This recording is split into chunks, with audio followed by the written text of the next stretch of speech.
Bien, entonces en el desarrollo de esta unidad vamos a definir algunas nuevas magnitudes y estudiar otros principios de conservación. Aparte de lo que hemos estado viendo nosotros en la unidad anterior de energía, ¿no? Trabajo y energía. Bien, les preguntaba de que todos alguna vez han participado de algún choque. ¿Sí o sí? Si es porque no lo han visto, porque ustedes mismos han chocado, desde que eran chiquitos con su bicicleta, triciclo, andador, o más grandes ya con moto, auto, y si no han chocado han sido partícipes o han visto por lo menos algún choque. Entonces, una de las cosas que a nosotros nos es muy fácil identificar es que de acuerdo a la masa juega un papel importantísimo en el caso de los choques, ¿no es cierto? No es lo mismo chocar contra un Fiat 600 que chocar contra un colectivo. La masa esa en movimiento tiene algo que llamamos cantidad de movimiento, o sea, es una masa puesta en velocidad y a la misma velocidad, pero diferentes masas, obviamente la que hace más daño es la que tiene mayor masa. Esto es algo totalmente lógico. Y hablando de masa, ustedes saben que hay una herramienta que se llama martillo y que si quieren uno más grande, ¿cómo le llaman? Una masa. Un similar de martillo mucho más grande, con mucho mayor peso y que hace mucho más daño o que nos permite hacer mayor trabajo o mayor energía, tanto para levantarla, pero también el efecto que tiene es de lograr un mayor golpe. Y eso le llamamos mayor cantidad de movimiento. Entonces todos estamos de acuerdo que en el choque, en las masas, tenemos dos cuestiones que son importantes y que todos hemos visto en algún choque, ¿sí? Volar un pedazo o volar el casco, volar la moto, volar la bicicleta, y deducir por la distancia a la que fue a caer la velocidad que traían. Normalmente uno viene a poca velocidad, si es una bicicleta, si es una persona caminando, corriendo, y el vehículo que viene a gran velocidad. Es obvio que si frena y lo choca despacito, digamos, como decimos en el lenguaje ordinario, lo tumba, ¿sí? Se cae la moto, el auto, la persona. Ahora, si ya la velocidad es excesiva y está arriba de los 60 km por hora, a mayor velocidad ese cuerpo va a parar más lejos. Ese producto, ese impacto, tiene que ver con esta nueva variable que se llama cantidad de movimiento. Y esto es muy importante porque así lo definió Newton. Newton no dijo fuerza igual a masa por aceleración. Eso se arregló después y se combinó entre los científicos después cambiar y reformular las leyes. Cuando él empieza a estudiar este tema, empieza hablando de la cantidad de movimiento, porque es lo que se ve. En ese momento, si uno, imagínense que un niño que tiene 5 o 6 años y nunca escuchó la palabra aceleración, es difícil enseñarle el concepto de aceleración. En cambio, si uno sabe o interpreta cuando algo viene rápido o no, aunque no lo defina como velocidad, pero sí la rapidez como escalar, es algo que uno interpreta, dice, bueno, viene muy rápido. Y lo que veía Einstein en ese momento era eso, que tenía participación la velocidad y que la variación de la velocidad y que tenía participación obviamente la masa, como dijimos, porque a mayor masa, mayor es el choque o mayores son los efectos de ese choque. Diferente a que si estuviésemos jugando al pool. Yo supongo que todos alguna vez por lo menos han visto jugar al pool o al billar o a la villa o al snooker, o hay juegos derivados pero que ustedes conocen. Lo más común es el pool, ¿sí? Donde tenemos 7 bolas lisas y 7 bolas rayadas, más una de esas 7 y 7, 14, y una más que sería la bola negra, que es la que debe introducirse en las buchacas o en las troneras al finalizar. Cuando uno juega con las lisas, otro juega con las rayadas, hay que tiro a tiro ir introduciendo en las troneras, y cuando ya no le quedan más bolas lisas o bolas rayadas, cualquiera de los dos participantes tiene que ingresar la bola negra. Pero esa no es la idea de enseñarles a jugar al pool, porque ustedes ya deben saber en su mayoría, y si no lo googlean, inclusive hay jueguitos para que jueguen al pool directamente, ¿sí? Juegos de escritorio en la computadora para que jueguen. Y en ese juego tan interesante como es el pool, ahí las masas en general son iguales. Entonces lo que hacemos, todas las bolas de billar, las bolas de billar, sí, del pool, todas tienen la misma masa, todas tienen el mismo peso.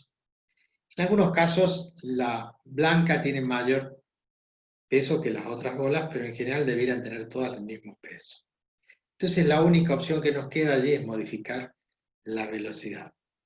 Y ustedes saben que dándole un impacto más fuerte, y ahí hablamos de impacto, de pegarle con el taco a la bola, y ahí aparece otro concepto, que es el impulso o impulsión, que hace que después de un golpe dado a una bola, esta adquiere velocidad, se acelera, como decimos, de acuerdo a la segunda ley de Newton, y esta, en su velocidad, recorre un camino hasta que choca con otra bola, y según cómo choque, va a ocurrir o van a ocurrir varias cosas. Ustedes han visto, ¿sí?, las carambolas que se pueden hacer. Todos ya saben, en alguna medida, todos los que saben jugar, ¿sí?, que hay diferentes formas de pegarle, ¿sí?, con el taco a la bola, que si lo hacemos en el centro de gravedad, que tiene un efecto. Si lo hacemos taco arriba, significa que le pegamos a la, digamos, a la bocha o a la bola en la parte superior. Le podemos pegar en el medio, le podemos pegar un poquito más abajo. En todos los casos, desde el medio, desde el centro de la bola, digamos, tomando la altura de la bola, si pegamos en el centro, la bola esa se desliza arrastrándose sin rodar. En cambio, si nosotros le pegamos en la parte del medio más arriba, tiende a rodar en un sentido, y si le pegamos del medio más abajo, tiende a rodar en otro sentido. Avanza, pero rotando en forma inversa si se le pega abajo. Y eso hace que cuando la bola, esta continúe, la blanca continúe el mismo recorrido si se le pega en la parte superior, o retroceda si se le pega la bola abajo. Entonces, al tener este giro, cuando choca, vuelve la bola.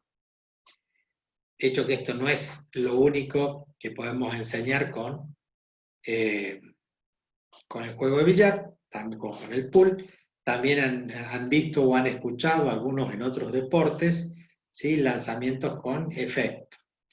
Llámese tenis, por ejemplo, cuando se hace un saque, los diferentes tiros que hay, de revés, globo, drive, passing shot. Bueno, el que juega tenis sabe la cantidad debe haber como 15 o 20 tiros diferentes, y en algunos de ellos se le imprime una cierta, ¿cómo es que dije recién? Efecto. Pegarle con efecto, y lo mismo que en el fútbol, de esto yo sí puedo contarle que he jugado al fútbol, entonces sé lo que es pegarle a la pelota con efecto. Aparte yo le pego con las dos, con la izquierda y con la derecha, y ustedes han visto a personas, a jugadores, ¿no?, de primera división, pegarles con efecto y observar cómo la pelota hace una curva, como si tuviera un volante propio y puede girar, a eludir la barrera y luego ir hacia el arco. Hasta el béisbol o el softball, cuando se tira la bola, también se la puede tirar con efecto. Aquel que ha jugado al bowling, el bowling alguna vez, hay dos tipos de bola, hay una bola chiquita y hay otra grande que tiene 3 orificios donde se meten los dedos, que es para el profesional, y se tira la bola. Y esas bolas también se las tira con efecto, para producir el choque después de los palos y voltear la mayor cantidad de palos. todo referido a los deportes, porque es lo que a uno le llama la atención y porque es lo que a uno más le gusta. Pero no necesariamente todo esto se trata de deportes. En la vida diaria, además de los choques, del choque que ha sufrido este gallego con el barril ida y vuelta, existen en muchos momentos, en muchos experimentos, en muchas cosas de la vida diaria, donde ocurren ejemplos de choque. Esta unidad, además de referirnos a esta nueva magnitud, que es la cantidad de movimiento o al impulso, también hacen que podamos entender algunas otras cosas. Por ejemplo, el efecto de retropropulsión, que llevado a una cuestión muy sencilla sería inflar un globo y luego dejarlo con el pico abierto, inflado, le soltamos el pico y lo dejamos. ¿Qué es lo que ocurre? La presión de aire que hay adentro hace que el aire escape, y si el aire escapa para un lado, el globo va para el otro lado, y empieza a vivorear y hace las figuras que todos conocen. Pero si es un motor a retropropulsión, los gases salen para un lado, que sería como el aire del globo, y eso hace que el impulso sea hacia el otro lado del cohete. Un arma de fuego, cualquier arma de fuego, cuando produce el disparo, lo que hacen es hacer explotar la pólvora hace que salga el disparo para un lado, pero ustedes reciben ¿qué cosa? El efecto hacia el otro lado. Ustedes están apuntando, disparan y ¿qué es lo que ocurre? El rifle se va para atrás, hace un retroceso. La bala va para un lado y el efecto de retropropulsión hacia el otro. Hay muchas cuestiones que tienen que ver y que explican esto, que vamos a aprender a interpretar todas esas cuestiones y todos esos experimentos a través de esto que es el choque. Bien, grande profe, y si lo llama Román, ¿quién es Román? No lo conozco. Yo soy hincha River, no sé quién es Román. Si me habla Marcelo Gallardo, a esta altura yo ya estoy para técnico, ya no puedo jugar ni en los veteranos siquiera. Dijera una vuelta, le preguntamos al doctor gordito, pregúntenle si juega al fútbol. ¿Cómo se llama el gordito? El de química. Mercado. Mercado. Un día nos armamos todo un equipo cuando éramos estudiantes. Y lo buscamos, che, le digo, nos faltaba uno y lo buscamos al gordo. Gordo le decimos cariñosamente, no vayan a querer denunciar a Cali nadie. Y le digo, che, vos jugás, sí, dice, yo juego de 10. Uy, todos nos miramos y dijimos, listo, tenemos ya. Dice, yo juego de 10 a 10 y 5, dice, ya no doy más. Juega 5 minutos, nada más, ahora no dejo ni un minuto. Pero bueno, es una anécdota que quedó. Pregúntenle si juega al fútbol. Cuando éramos estudiantes jugábamos con algunos de los que ustedes ya conocen, Arias, Molina, otro Nieto, Mercado. En todo caso, después le vamos a hacer algunas recomendaciones técnicas desde el punto de vista de la física. Uno de esos planteamientos que tiene que ver con la física, yo se los cuento, hace varios años, Pasarela era técnico de la selección, entonces le tocaba ir a jugar ahora no me acuerdo si fue con la selección o fue con River, le tocaba ir a Bolivia, entonces él decía que la pelota no doblaba, allá arriba la pelota no dobla. O sea que el efecto que se le puede dar a una pelota por efecto de la presión atmosférica cambia, ¿no? Pero bueno, él no lo explicaba desde el punto de vista de la física, sino de su experiencia, como que allá era mucho más difícil jugar y patear y hacer lo que uno hace habitualmente a la altura del nivel del mar. Las condiciones cambian y el juego no es el mismo. Bien, todo lo que les estoy comentando tiene que ver con esta unidad de choque. Con esto que vamos a empezar definiendo, que es una nueva magnitud que llamamos nosotros cantidad de movimiento. Esperen que yo veo acá. Bueno, yo le voy a pedir disculpas, pero estamos trabajando con la notebook. La visión no es la misma. Ustedes me van a ir diciendo si es que ven la pantalla, que no tiene la misma nitidez que tenía la otra máquina. No, profe, después puede mandar fotos del pizarrón. Bueno, pero independientemente de eso, cuando alguien quiera ver el video, sí, no va a tener la misma visual. Entonces, dijimos que vamos a ver cantidad de movimiento, así lo vamos a escribir acá.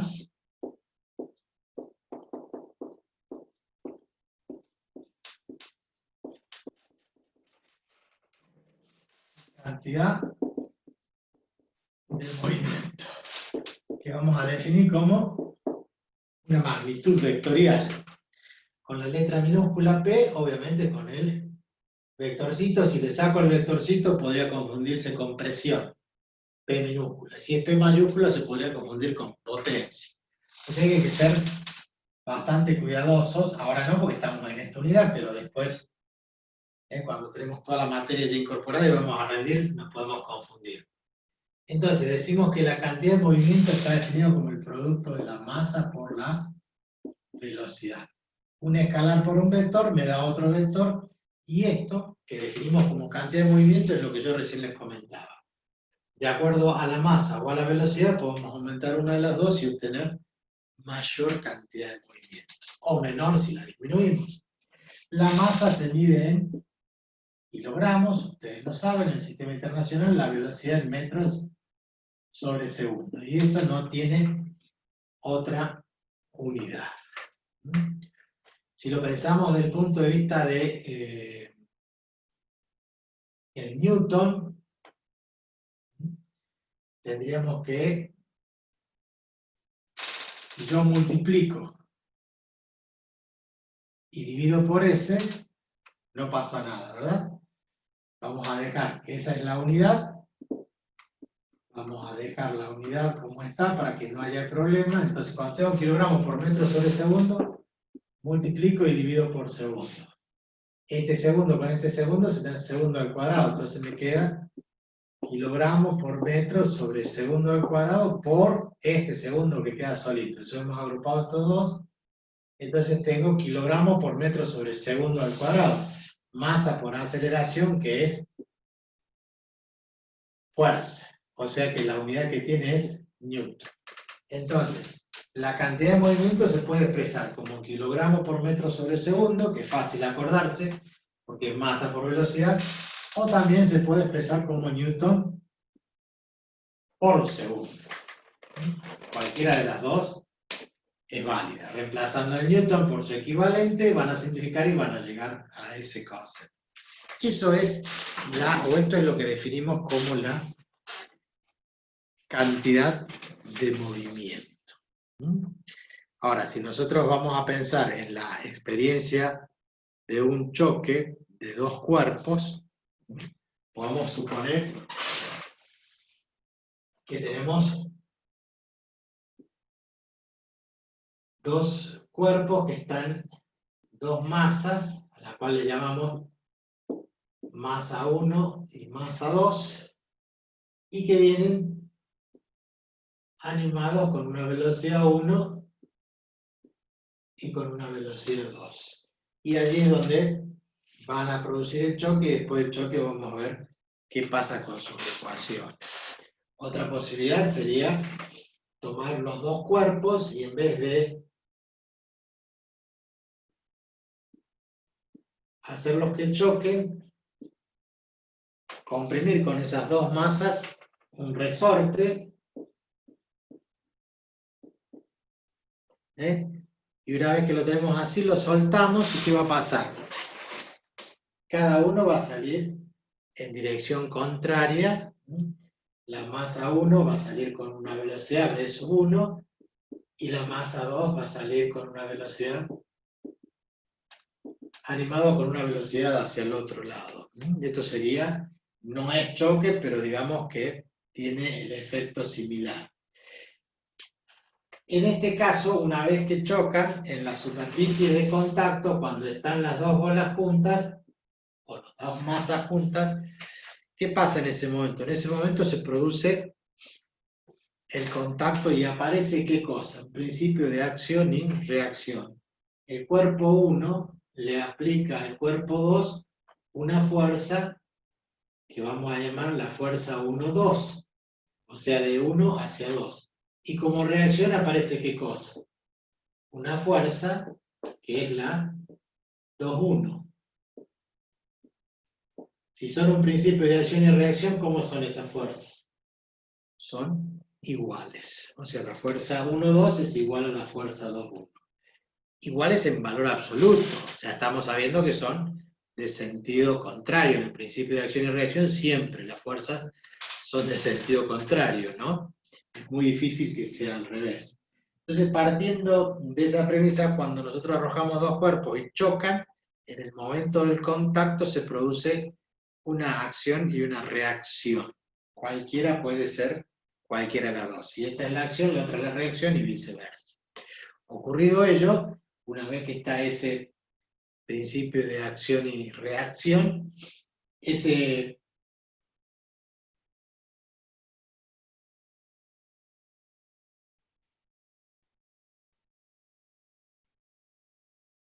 experimento va a hacer que pensemos o lo traduzcamos a la cantidad de movimiento. Bien, volvamos a la cantidad de movimiento, o a definir esa cantidad de movimiento, pero como lo definíamos, como dije en un principio, fuerza igual a masa por aceleración.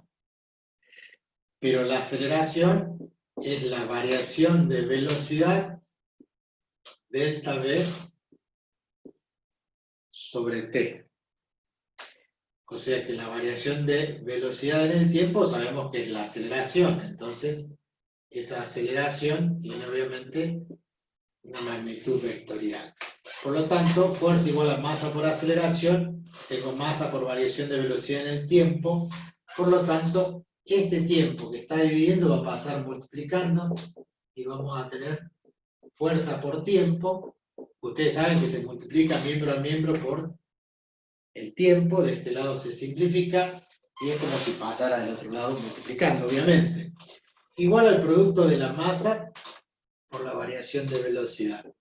Ahora, es fácil. ¿A qué le llamamos variación de velocidad? Al producto de la velocidad, la masa multiplicado a la variación de velocidad, que es la velocidad final menos la velocidad inicial. Entonces vamos a tener masa por velocidad final, si aplicamos la propiedad distributiva, menos la masa por la velocidad inicial. Recuerden que todo esto es vectorial. Entonces acá nos detenemos un poquito y decimos, bueno, este término que está acá es el impulso. O sea, impulso, ímpetu o impulsión. Según quien lo traduzca. ¿Qué unidades lleva? Y lleva la misma unidad que hablamos acá de la cantidad de movimiento, porque estamos hablando de la fuerza que se mide en Newton por el tiempo que se mide en segundos. Esto se mide en Newton por segundo. Del otro lado, masa por velocidad, que dijimos que era kilogramos por metro sobre segundo, pero que también se puede expresar como Newton por segundo. Entonces, acá hay una variación, esto sería masa por velocidad, cantidad de movimiento final, menos masa por velocidad, cantidad de movimiento inicial. O sea que la impulsión hace que cambie la cantidad de movimiento. O sea que si aplico una fuerza y un cuerpo se acelera, le estoy cambiando la cantidad de movimiento. O sea, si yo pateo una pelota que está quieta, por tener velocidad cero, la cantidad de movimiento es cero, pero en un momento adquiere velocidad y esa fuerza sirvió ¿para qué? Para tener una nueva cantidad de movimiento. Cantidad de movimiento final menos cantidad de movimiento inicial, que podríamos simplificar también diciendo es una variación de P. o sea, una variación de la cantidad de movimiento. Cuando pateamos una pelota, si pudiéramos, como se hace ahora, con cámara lenta, o sea, filmamos, después reducimos la velocidad y lo vamos pasando en cámaras sucesivamente cada vez más lentas, vamos a observar qué cosa, que la pelota, ¿qué le ocurre a la pelota? La pelota cuando golpea con el botín, con lo que sea, al golpear el botín se empieza a deformar la pelota, es como si el botín se metiera dentro de la pelota, ¿sí? Y luego la suelta y vuelve a tomar su forma esférica, y ahí es donde arranca el recorrido de la pelota. El tiempo que está interactuando el botín con la pelota, ese tiempo T es este que hemos puesto acá en la impulsión.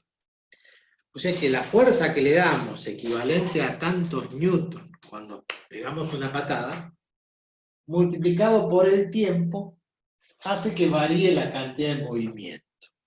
¿Que la puedo determinar? Por ejemplo, cuando saca un un tenista, perdón, en el momento del saque, la pelota llega hasta un cierto punto donde generalmente la tiran con una fuerza tal que la pelota en ese lugar se detenga antes de volver a caer, se le pega el raquetazo. Ahí diríamos que la velocidad casi es cero, cantidad de movimiento es cero. Y ustedes van a ver en los partidos, no sé si han visto partidos de tenis, los partidos más importantes, hablamos de Wimbledon, Roland Garros, el abierto de acá, de allá. En esos torneos que son muy importantes, a mí me gusta, por lo menos yo los veo, van a ver que en la televisión, al fondo ponen allí la velocidad de 200 kilómetros por hora.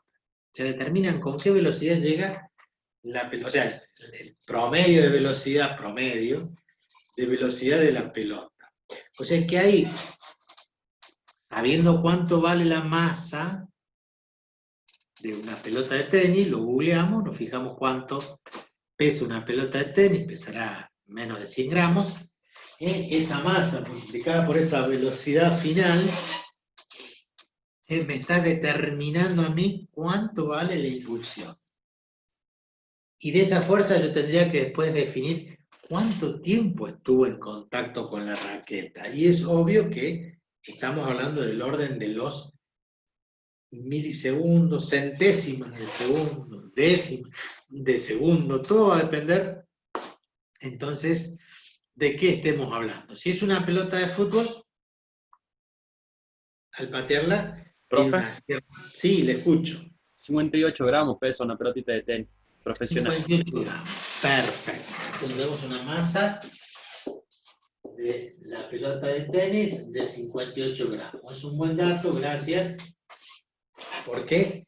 Esto expresado en kilogramos, porque las unidades están expresadas en kilogramos, con una velocidad de 200, vamos a suponer que no sea de 200 km por hora, que es una barbaridad. Bueno, creo que el récord, o uno de los jugadores que más fuerte le pegaba a la pelota de tenis, se llamaba Pete Sampras. Después lo pueden googlear y saber cuál es el valor de velocidad, pero estaba arriba de los 100. Vamos a poner 216 kilómetros por hora. Yo les doy ese número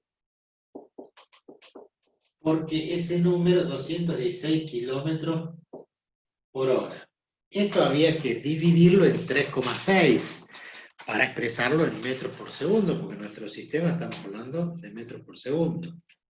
Entonces, dividido en 3,6 me da 60, por eso le pongo ese valor para que me den números enteros.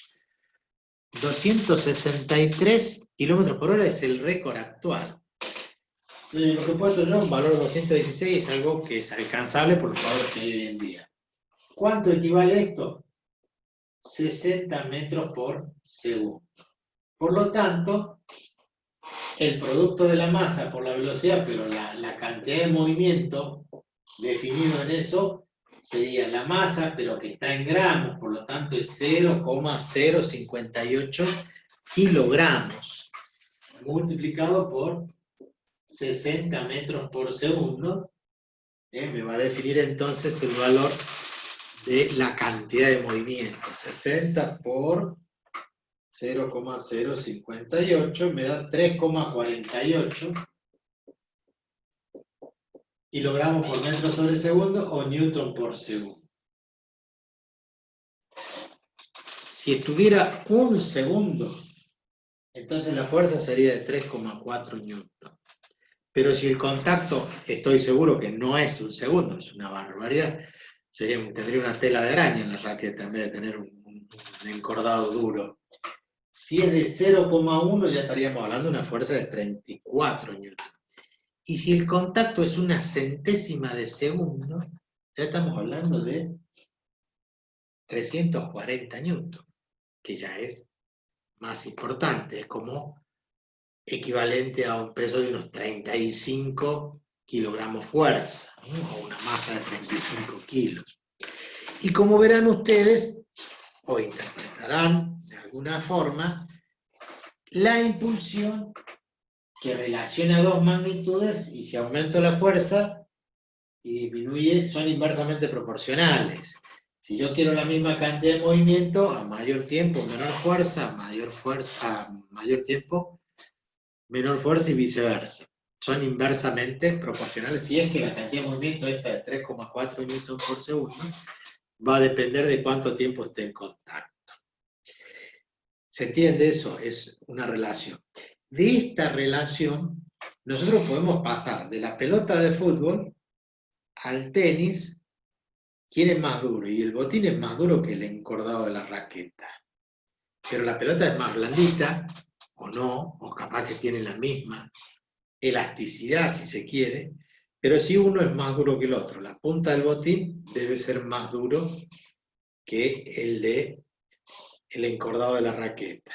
Ahora, si esto, en vez de fútbol, hablamos de vóley y le pegamos con la mano, y bueno, el impacto es diferente, el impulso es diferente. El tiempo que está en contacto también es diferente, porque inclusive muchas veces acompañamos con el golpe. Bueno, mientras está en contacto, ese tiempo es mayor tiempo.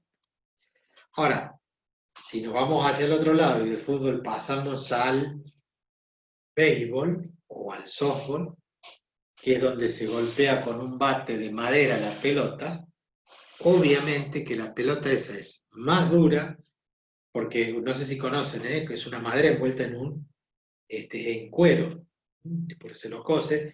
Esa pelota, no sé si conocen la pelota de béisbol, esa pelota es más dura.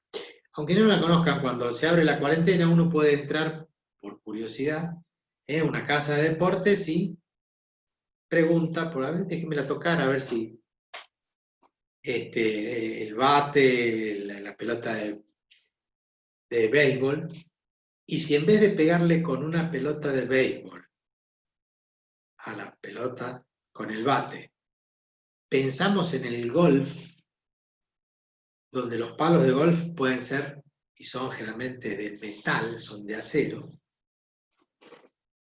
el tiempo que está en contacto es mucho menor. Porque además la pelota de golf, no sé si conocen la pelota de golf, es bien chiquitita y tiene como si fuera un bolseado, decimos nosotros, ¿no? Ese revoque irregular. La pelota tiene como concavidades muy pequeñas y es durísima, como una piedra. De hecho que es muy peligroso y ha habido accidentes mortales, o sea, alguien que no se estaba de espalda y uno metió un palazo de esos, no sé si han visto golf, interpreto que saben cómo es el golf, hay momentos que tienen que pasar de un green a otro, se va marcando por número de hoyos, pasan de un hoyo a otro, ¿no? En la parte del césped se llama green, pasan de un green a otro y por allí está muy lejos, está a 50 metros, a 100 metros y les pegan unos palazos impresionantes. Lo que estoy tratando de marcar como diferencia entre el béisbol, el golf o el fútbol, tomemos tres nada más, es que la deformación que se logra en la pelota es cada vez menor. En una pelota de fútbol vemos cómo se introduce. en una pelota de béisbol el cuero deja muy poquito y la madera obviamente es un poco más duro que el botín. Y si nos pasamos al golf, ya es acero que no se deforma, no tiene una parte elástica a ese nivel, sí la pelotita debe tener, pero muy poca. Entonces, no hay deformación y al no haber deformación, el golpe seco, y ese golpe seco implica poco tiempo. Y estamos hablando del orden de las centésimas a las milésimas de segundo que actúa en ese choque. Ahora, si a nosotros se nos ocurre llevar esto a otros planos, por ejemplo, yo cada tanto voy mirando el chat, a veces estoy medio lerdo, pero ahí me pasó el récord actual, que eran 263. Bueno, les decía, si ahora salimos del deporte y pasamos al ciclismo, hay un periodista deportivo que decía, sí, ahora dejamos el deporte y pasamos al ciclismo, como si el ciclismo no fuera un deporte.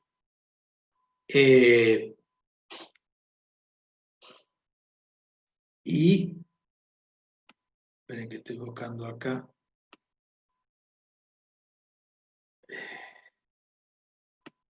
Ya hablamos de los choques, específicamente de estos choques que nosotros utilizamos como ejemplo, un choque de vehículos.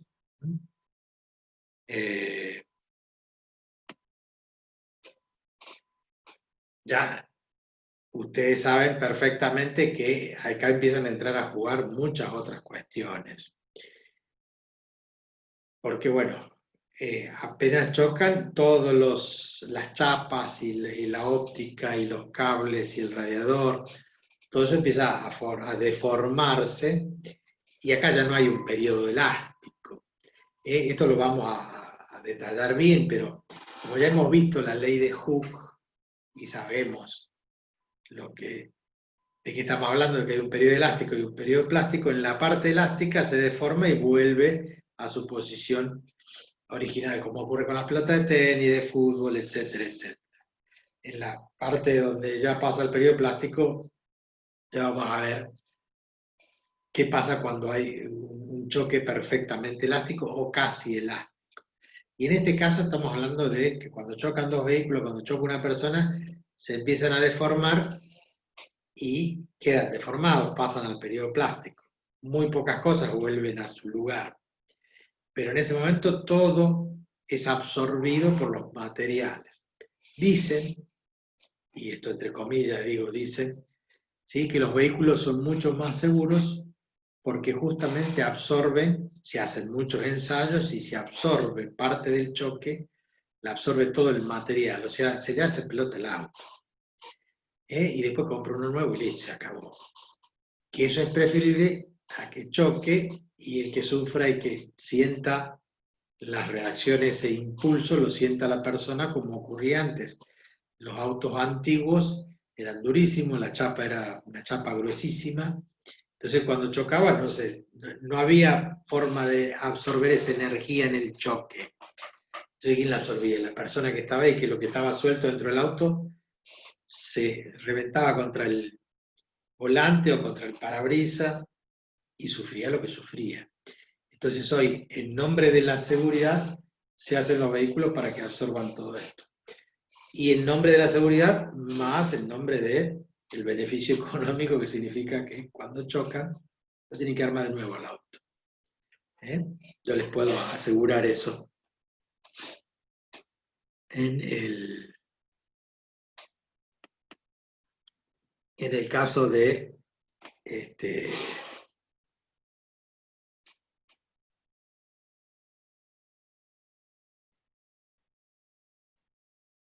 no puedo acá. Ahí está.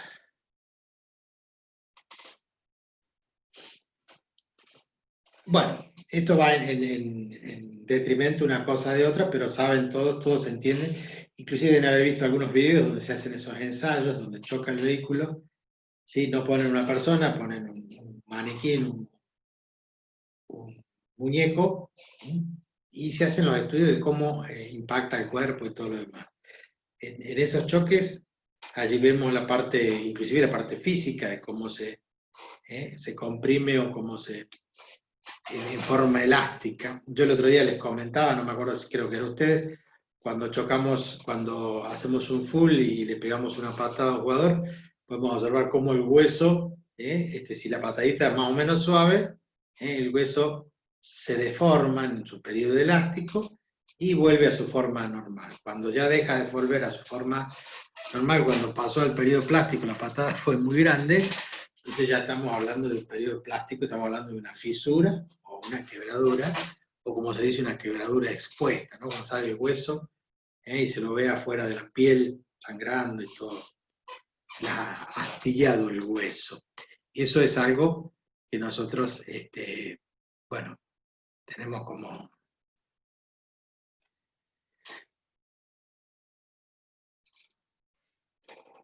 como ejemplo, para dar en qué parte está el periodo elástico y el periodo plástico.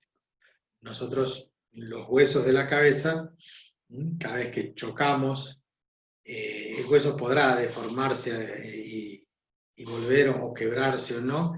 Lo importante es que lo que cubre esos huesos son el cerebro, y eso es lo delicado. El cimbronazo, por eso les pedimos siempre que usen casco a los que andan en moto, porque los terminamos pagando nosotros, aunque algunos se quejan y dicen yo soy dueño de usar casco en el casco, o sea que si me golpeo yo me jodo, a nosotros sí nos jode, por eso las leyes obligan a que usen el casco, porque nos jode a nosotros, porque que vos choques y vayas a parar al hospital, el hospital tiene que pagar un médico, un enfermero, el alcohol, las vendas, etcétera, el yeso y todo lo demás, y eso lo paga todo el pueblo, ¿no? La plata que los impuestos va a parar al hospital y a muchas otras cosas, ¿no? Vialidad y tantos otros sectores.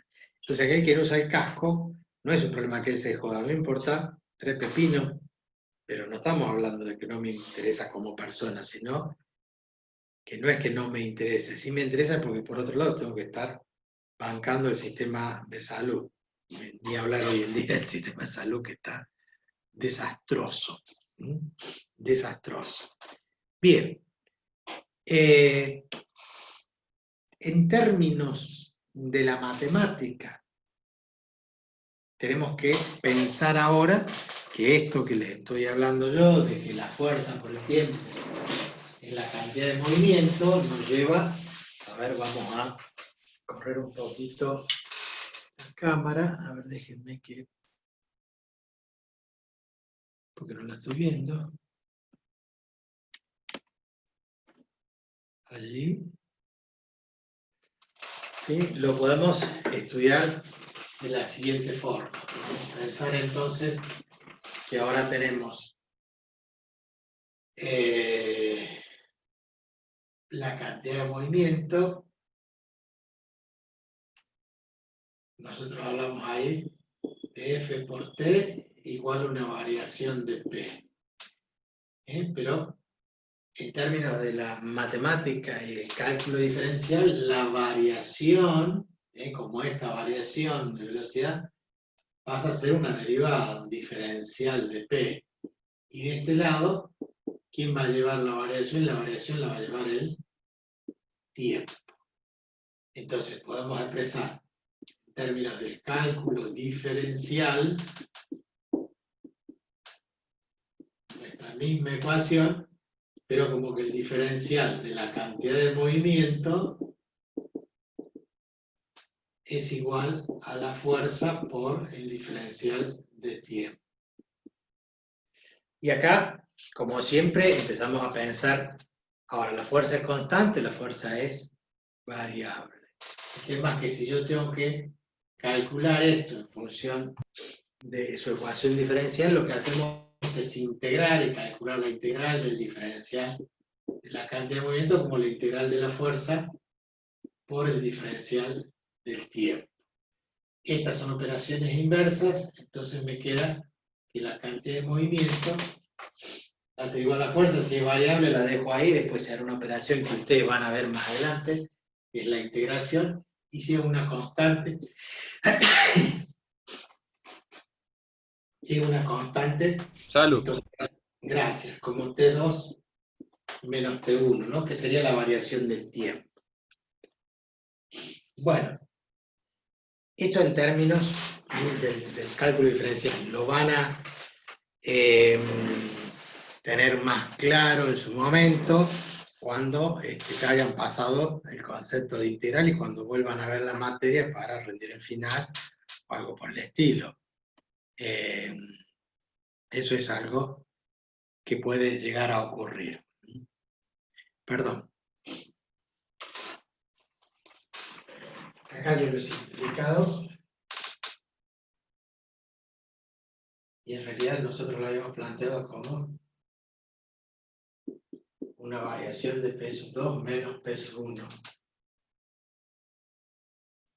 Esto va a tener que ver con una integral, que es una integral definida, que se integra entre dos tiempos, T1 y T2, entonces por esa cantidad de movimiento final, la cantidad de movimiento inicial igual a F por T2 menos T1, que sería la variación de la fuerza esa. Bueno, si la fuerza no es constante y la fuerza es variable, habrá que hacer ese proceso de integración, esa variación de la cantidad de movimiento. ¿Qué más me está quedando? Conservación de la cantidad de movimiento. Bien. ¿Hasta acá? ¿Después le va a sacar foto a eso? Sí. Ya le estoy sacando foto, así puedo borrar. Saco una foto ya. No ocupo todo el pizarrón porque si yo alejo la cámara y corro la cámara, la netbook esta tiene lamentablemente muy poca claridad. No es que sea mala, pero no está hecho con estos fines. Bien. Ahí va la foto. La enviamos a electromecánica y ahora la reenviamos a civil. ¿A dónde estarán los de civil?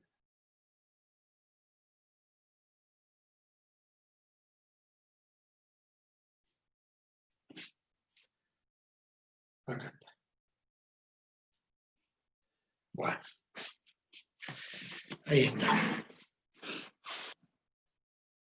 Entonces vamos a volver hacia este lado.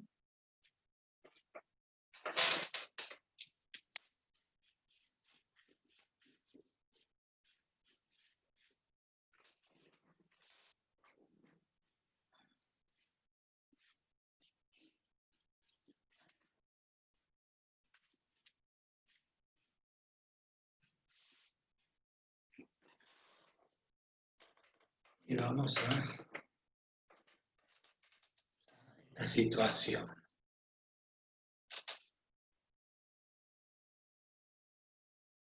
El grafiquito. Línea. Vamos a tener.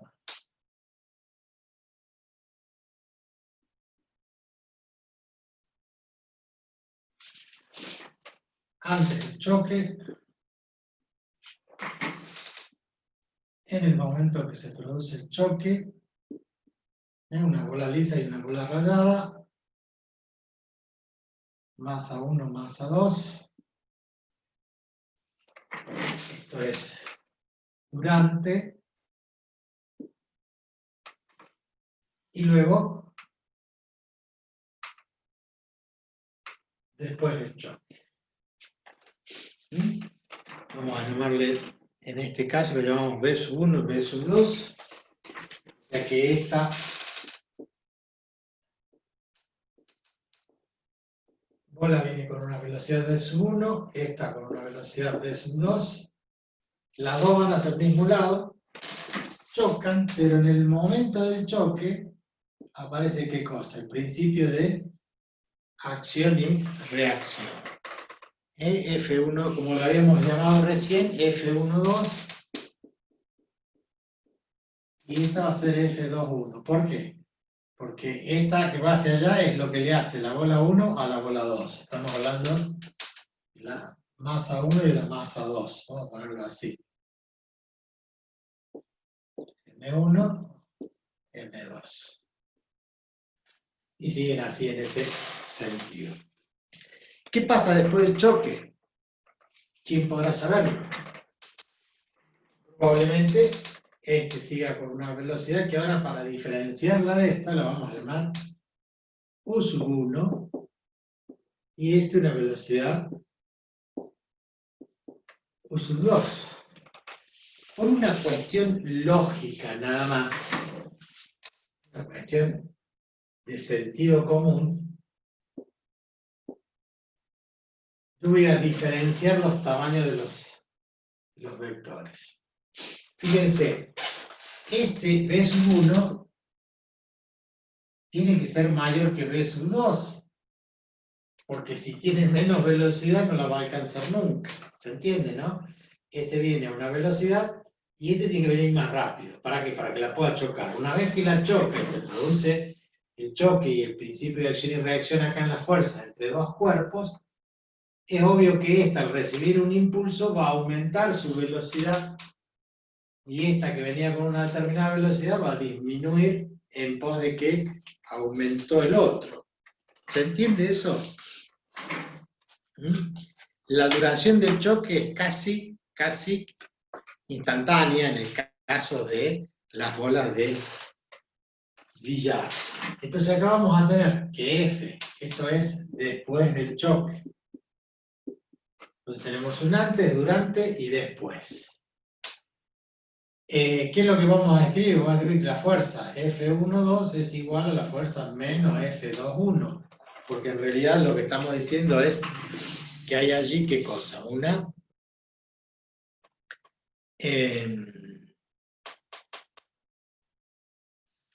de fuerzas iguales, pero en sentido contrario, porque así era el principio de acción y reacción. Hay un gráfico que podemos hacer, cortito, que sería cómo varía la fuerza durante el choque, o en la duración del choque. Podemos poner en una escala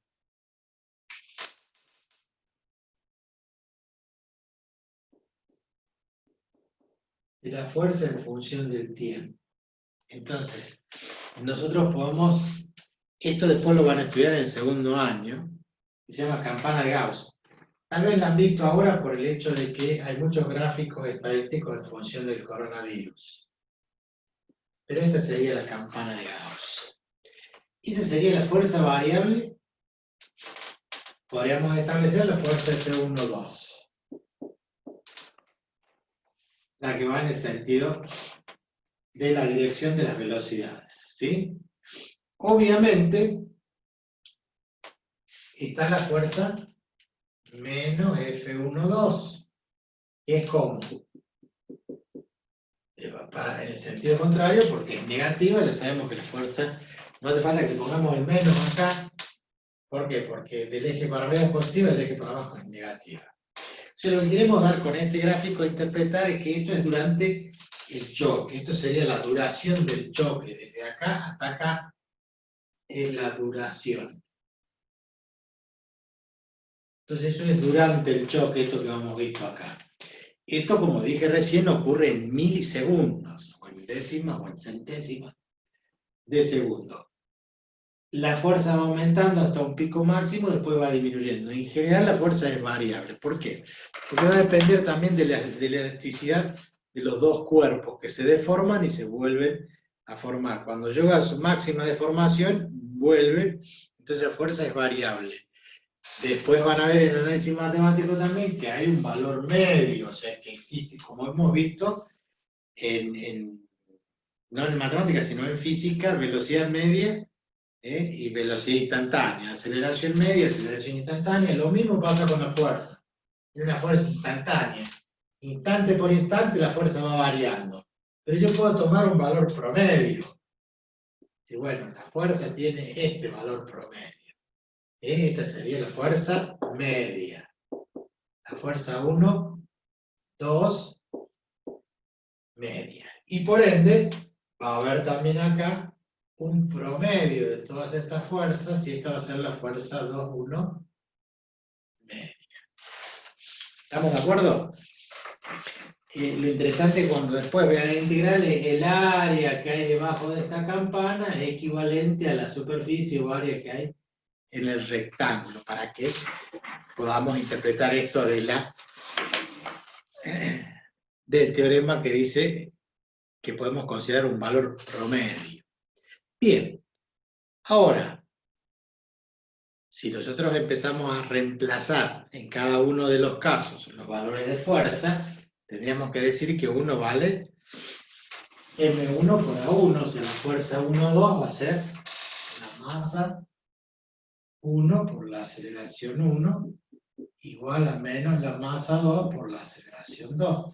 O sea, cada cuerpo, esta fuerza va a adquirir una aceleración que es lo que vamos a cambiar, porque estoy poniendo al revés. La fuerza F1,2, ¿a quién acelera? A la masa 2.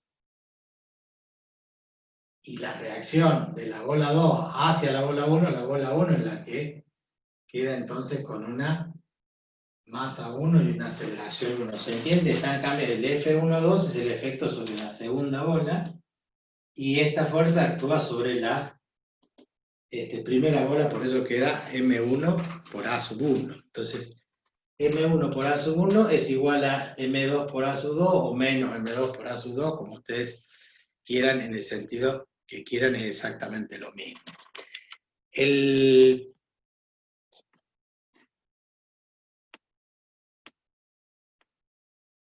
Hago silencio porque estoy viendo si lo que está dentro de la pantalla se observa bien. Hasta ahí vamos bien, ¿verdad? ¿Alguien quiere hacer alguna pregunta? Yo, mientras tanto, voy viendo el chat. Pero fue para hacer fotos, eso ya fue. Y ahora continuamos. Bien. Hasta allí tenemos entonces la relación entre las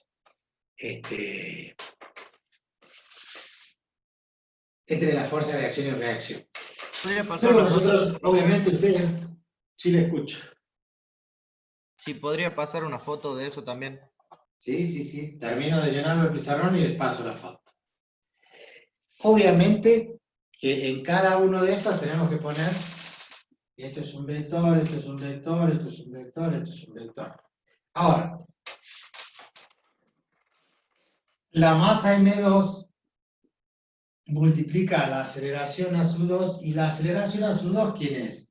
La velocidad 2, pero el cuerpo M2, este cuerpo, tiene esta velocidad inicial y acá tiene esta velocidad final. Entonces la aceleración es velocidad final. Recuerden que es variación de velocidad sobre el tiempo, la aceleración. Entonces tendríamos acá el U sub 2 final menos el V2. Porque estamos hablando de la masa 2. ¿Dividido en quién? En un diferencial de t, o en un delta t, es lo mismo, que sería el tiempo que tarda el choque.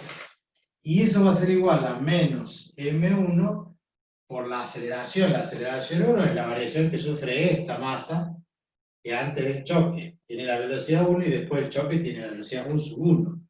O sea que sería u sub 1 vector menos u sub 2 dividido en un diferencial del t.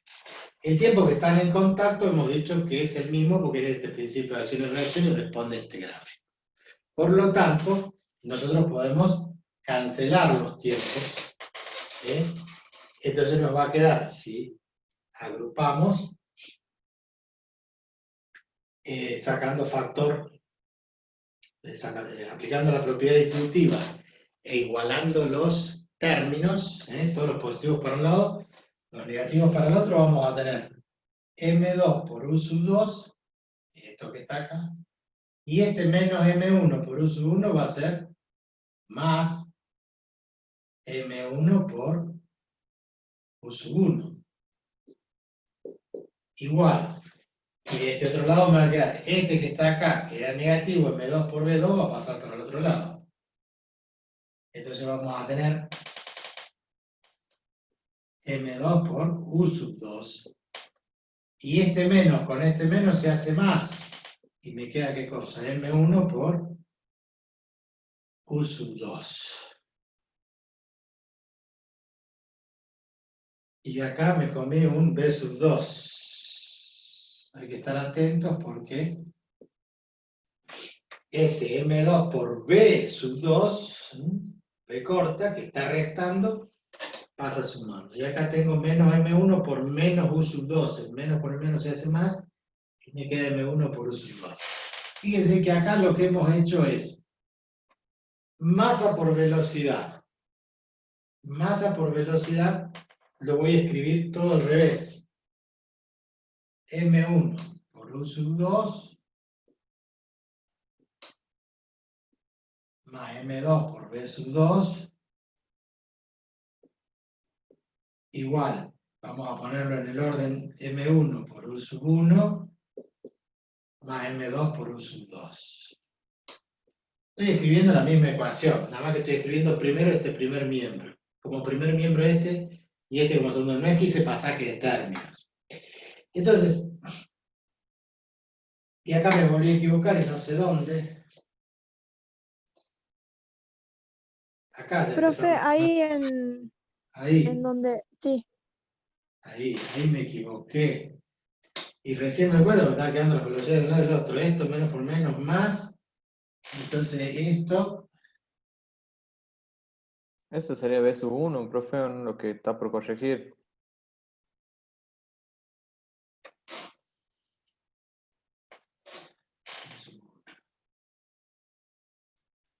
Qué desastre, profesor, ¿eh? ¿Ves, Mari? M2 por U sub 2, M2 por B sub 2 lo pasé para este lado. Yo tengo M1 por U sub 1 que está acá. Y de ahí sería M1 por B sub 1 positivo más M2 por B sub 2. ¿No sería así? Ahora sí. Acá lo que hice fue el menos con el menos más, M1 por B sub 1. Que después lo escribo acá y me queda entonces M1 por B sub 1 más M2 por B sub 2 y este M1 por U sub 1 más M2 por U sub 2. ¿Qué desastre? Bueno. ¿Estamos hasta ahí? Entonces, reitero, para que no nos quede duda. La aceleración que se logra a partir de estas fuerzas, dijimos que la fuerza F1,2 se la hace la bola 1 a la bola 2. Entonces la bola 2 se acelera con aceleración 2, la masa 2 con aceleración 2. La reacción, que sería F2,1, quedaría menos M1, porque es la bola 1 la que recibe la fuerza en este sentido, pero decimos que sigue avanzando hacia el otro lado, y por la aceleración A sub 1. La aceleración A sub 2 es U sub 2 menos B sub 2, porque es velocidad final menos velocidad inicial. U sub 2 menos B sub 2, porque es después y antes del choque. Final menos inicial. Y después lo mismo hacemos con esta. O sea, final U sub 1, inicial B sub 1. Distribuimos M2 por U sub 2, está acá, y M2 por B sub 2, que está restando, lo pasamos sumando. De este lado, menos M1 por U sub 1 lo pasamos para acá, sumando, porque está negativo, y este menos por menos es más M1 por B sub 1. Entonces, esto es M1 por B sub 1, esto es M2 por B sub 2, este es este, y este M2 por U sub 2 es este. Esto es cantidad de movimiento de la bola 1 antes del choque, M1 por B1. este M2 por V2 es la cantidad de movimiento que lleva la bola antes del choque. O sea que acá tengo la cantidad de movimiento que lleva esta bola más la cantidad de movimiento que lleva esta otra bola. Esto sería la cantidad de movimiento antes del choque. Y M1 por U sub 1, la masa 1 por U sub 1 y la masa 2 por U sub 2, es la cantidad de movimiento que hay después del choque.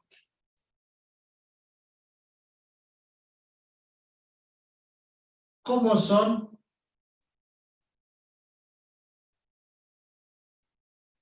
Iguales. Obviamente que estamos despreciando el rozamiento, estamos diciendo que no hay, o el rozamiento es ínfimo, que no hay pérdida de energía cuando chocan, ni siquiera hacen ruido, porque si hicieran ruido hay una energía acústica que se pierde. Entonces esa es la idea de... Profe, Sí, ¿puedo bajar un poquito la cámara? sí. Gracias. Estoy renegando porque estaba acostumbrado a la máquina, a la otra máquina grande, y ahora con la netbook es más complicado. Entonces, cantidad de movimiento antes del choque igual a la cantidad de movimiento después del choque. Y esto va a ocurrir siempre. Y este es el principio de conservación de la cantidad de movimiento. O sea que la cantidad de movimiento es constante. Nosotros traemos una cantidad de movimiento. Cuando venimos en el vehículo, traemos una cantidad de movimiento. El otro vehículo viene con su cantidad de movimiento. Tenemos una determinada cantidad de newton por segundo entre ambos, que después que chocamos, si no hubiera pérdida de energía y nada por el estilo, si es perfecto, si fuéramos de goma todos los vehículos y nosotros chocamos, y seguimos con la misma cantidad de movimiento total. Porque acá estamos diciendo que la cantidad de movimiento antes es igual a la cantidad de movimiento después. Lo que no estamos diciendo es que las velocidades son las mismas. Las masas son iguales, pero ahí ha habido un cambio de velocidad. ¿Por qué? Por lógica. El cuerpo o la masa 1 tiene que tener mayor velocidad 1 que V sub 2, si no, no lo alcanzaría. ¿Cómo vamos a proponer un choque si esa bola no la alcanza esta otra? Por ende, tiene que venir más rápido, hasta que la alcanza y la choca. Cuando chocan, no significa que rebota, chocan y siguen. Pero van a cambiar sus velocidades después. Pero lo que no va a cambiar es la cantidad de movimiento total.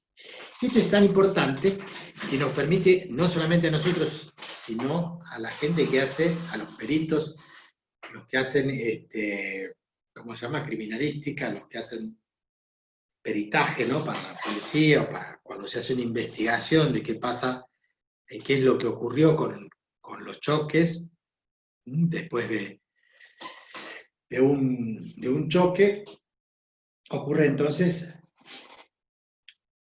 que ustedes van a ver a los policías, esto por lo que uno puede observar en las infracciones, cuando se produce un choque y viene la policía y viene la gente de investigaciones, no, de criminalística, voy a saber cómo se llama el lugar.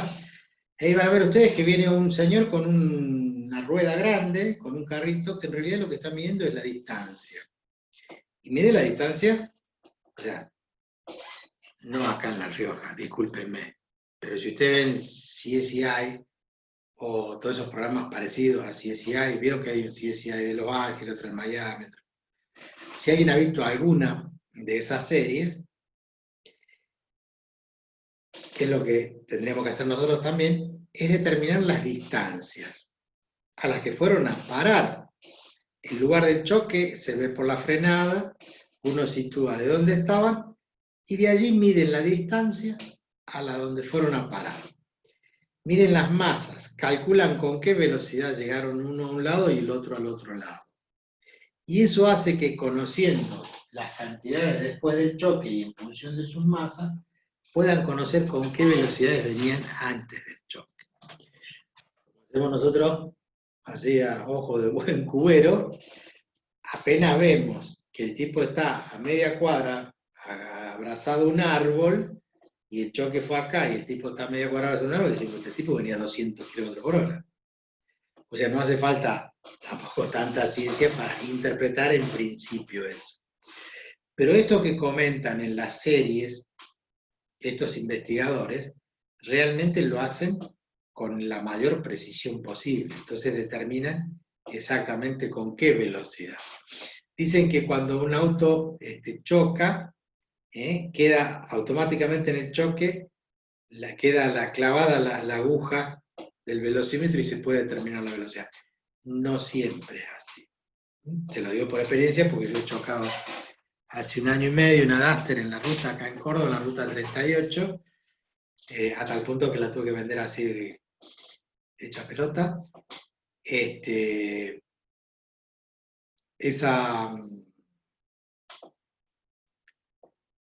ese caso la Duster no me marcó la velocidad con la que choqué. Fue bastante importante el choque, pero bueno, no quedó.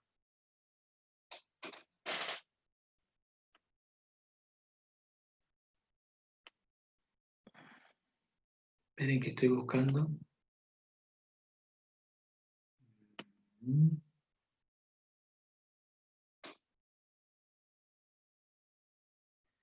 Algún archivo. No hay nada.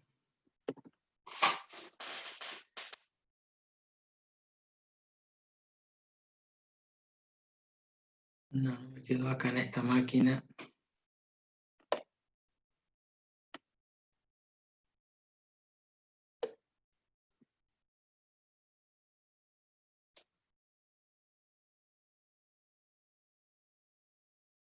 No. Bueno. En la próxima sí es que encuentro las fotos. Les decía entonces que esto y otras fórmulas más y todo lo que aplican, por eso nosotros vemos que van midiendo la distancia y pueden determinar a prima facie, con un cierto grado de error obviamente, dónde o con qué velocidad vinieron los cuerpos.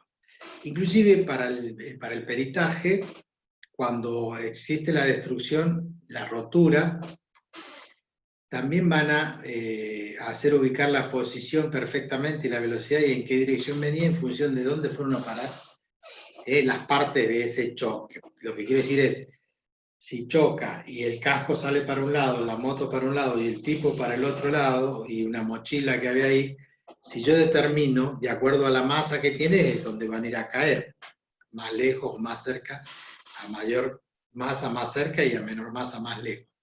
Determinando varios de esos cuerpos se puede agrupar y calcular el lugar donde fue el impacto y con qué velocidad traían, por eso fueron en tal dirección. O por ejemplo, cuando explota un avión en el aire, o cuando hay alguna explosión de ese tipo, según dónde caen los restos, se puede reconstruir. Es como que nosotros vamos tomando todos los pedazos y como si fuera a rearmarlo, mirar el video hacia atrás, para ver dónde fue originalmente el choque, cuál fue la posición. Bueno, todo eso tiene mucho de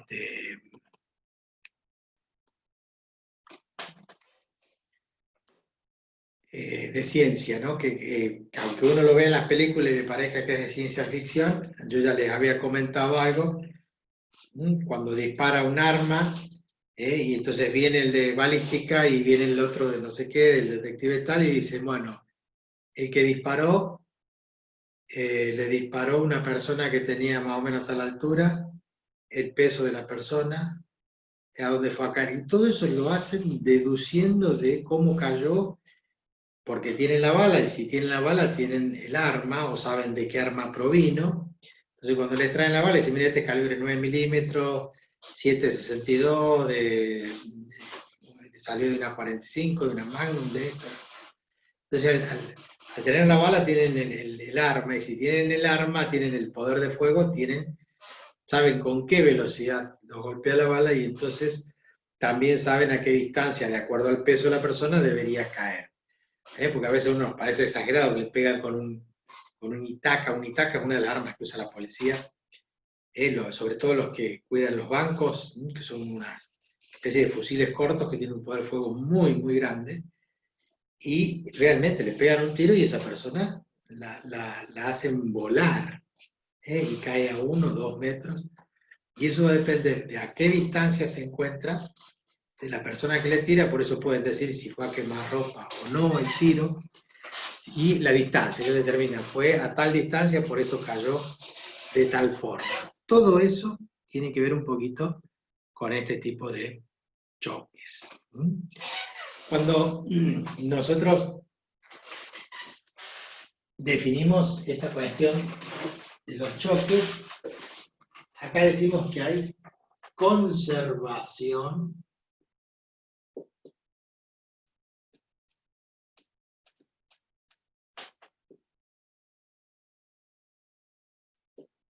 de la cantidad de movimiento. Esto es un principio que se cumple siempre. Principio de conservación de la cantidad de movimiento. ¿Estamos de acuerdo? Siempre, esto es como el tema de energía, nada se pierde, todo se transforma. Hay una cantidad de movimiento, después el choque, tiene que existir la misma cantidad de movimiento. La parte de energía la analizamos por otro lado. Y esto lo vamos a reflejar de la siguiente forma. Si nosotros tenemos un choque, vamos a tener que diferenciar 3 tipos. Por un lado, vamos a girar un poquito la pantalla. Por un lado tenemos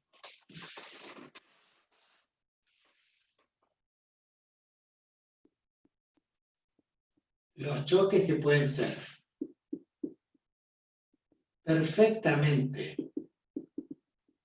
elásticos o perfectamente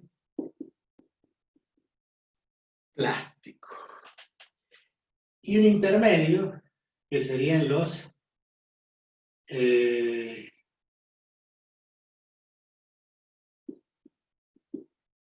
semi-elástico o semiplástico.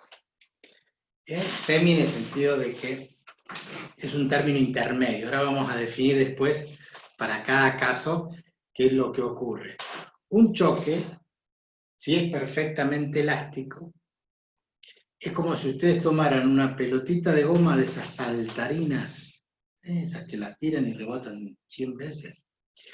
Esa pelotita yo la suelto, rebota, se deforma, se achata contra el piso y vuelve.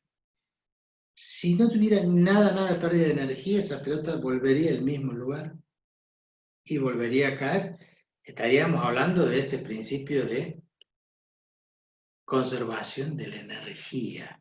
Entonces la energía cinética se transforma en energía potencial y después en energía cinética y después en energía potencial, pero nosotros hemos dicho que como hay una pérdida, por ejemplo, en el ruido nada más, ya tenemos pérdida por energía acústica, por el rozamiento del aire, entonces esa pelota choca con el piso y vuelve a una determinada altura, choca con el piso y vuelve menos, choca con el piso y vuelve menos, y así hasta que se detiene.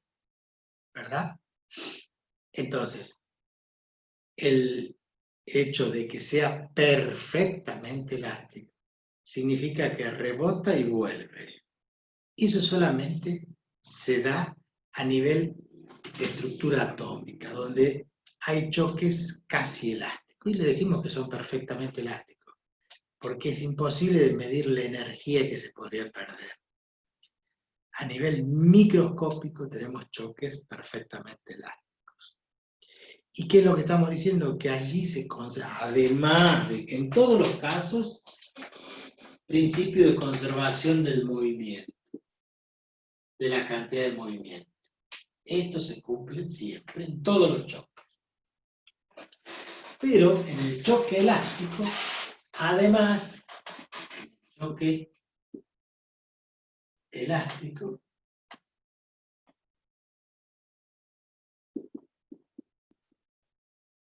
tenemos conservación de la cantidad de movimiento más la conservación de la energía cinética. Conservación de la energía cinética. Entonces vamos a tener dos ecuaciones. Vamos a tener M1, como hemos puesto allí, por B sub 1, más M2 por B sub 2, igual a M1 por U sub 1, más M2 por U sub 2. Más la otra ecuación que dice que se conserva la energía cinética. Por lo tanto, estas bolas, antes del choque, tienen una energía cinética que vale 1/2 de la masa 1 por la velocidad 1 al cuadrado. La masa 2 tiene una energía cinética que vale 1/2 de la masa 2 por la velocidad 2 al cuadrado. Y después del choque tenemos 1/2 de la masa 1 por U sub 1 al cuadrado más 1/2 de la masa 2 por U sub 2 al cuadrado. Todas vectorcito velocidad. Con este sistema vamos a resolver, o van a resolver ustedes, los ejercicios en la parte práctica. ¿Qué estamos planteando? Dos ecuaciones. Generalmente, cada ejercicio tiene su lógica, su razonamiento. Generalmente sabemos lo que pasa.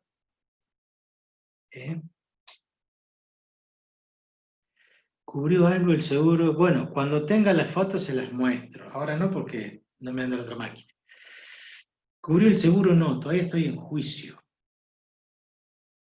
Pero ya que lo preguntan, te lo comento porque tiene que ver con el choque, pero también tiene que ver con la vida. Íbamos con la profe de matemática y una hermana de ella y 2 sobrinas, éramos 5. Salimos de Villa de Soto, y apenas salimos de Villa de Soto, cuando entramos ya a la ruta, saliendo de la ciudad, entramos a la ruta, hacemos 2 curvas, paso un colectivo de larga distancia, me vuelvo a meter, y adelante iba una camioneta con un carro, entonces me vuelvo a abrir para pasarlo. Cuando yo acelero para pasarlo, el de la camioneta con un carro, esos carros que llevan animales, ganado, automáticamente dobla a la izquierda y se cruza para bajar al puesto de él, digamos, al campo. O sea, yo tuve que, se me atrasó, o sea, él al doblar y empezar a bajar, me dejó el carro, estaba la camioneta y el carro cruzado en el medio de la ruta. Por lo cual, no me quedó más opción que frenar, el rebaje, y ya lo tenía. No recuerdo, pero debe haber sido unos 50 metros que fui frenando lo que pude. Iba acelerando, debo haberlo chocado a 70, 80 kilómetros por hora al carro. Como la camioneta que estaba acá llevaba el carro, se iba desplazando, yo le apunté atrás del carro, entre la banquina y lo que quedaba del carro. Si yo me tiraba a la banquina, me iba a volcar y íbamos a rodar, iba a ser peor. Entonces, las 2 ruedas de la derecha iban casi sobre la banquina y el carro no terminó de pasar, así que le pegué al carro. Con la parte de adelante de la rueda izquierda, la del conductor. El carro zigzagueó, como estaba vacío, fue para adelante y volvió para atrás. Y bueno, le hundió la chapa ahí de la camioneta, una Ford. Y después del choque, al hundirse la chapa y empezó a comer la rueda de adelante, izquierda, y se hundió desde el radiador hasta prácticamente casi el parabrisas. Todo se hizo un acordeón. Del lado derecho no, pero del lado izquierdo digamos que quedó así, como en diagonal la chapa. La chapa se rompió y chocó al parabrisas y el parabrisas se astilló y gracias a Dios el capot, que es lo que golpeó el parabrisas, se desprendió de un lado, porque si hubiera desprendido de los 2 lados se nos mete en el parabrisas y nos degüella probablemente. En ese impacto Todos los 5 veníamos con cinturón de seguridad, así que lo que nos pasó solamente fue el dolor en el cuerpo de habernos marcado el cinturón de seguridad. Gracias a Dios, todos. Apenas salimos, todo el mundo ponerse los cinturones, todos nos pusimos los cinturones y salimos. Fue una desgracia con suerte.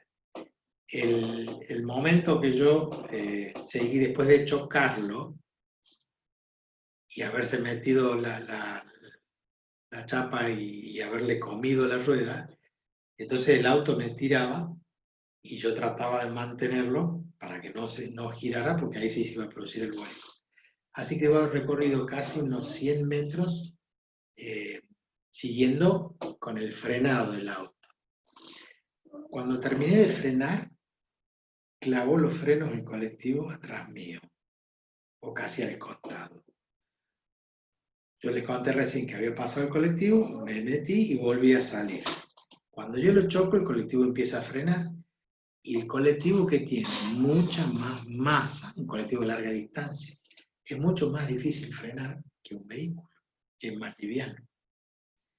Entonces, mientras yo iba derrapando y tratando de frenar, el colectivo venía frenando atrás mío.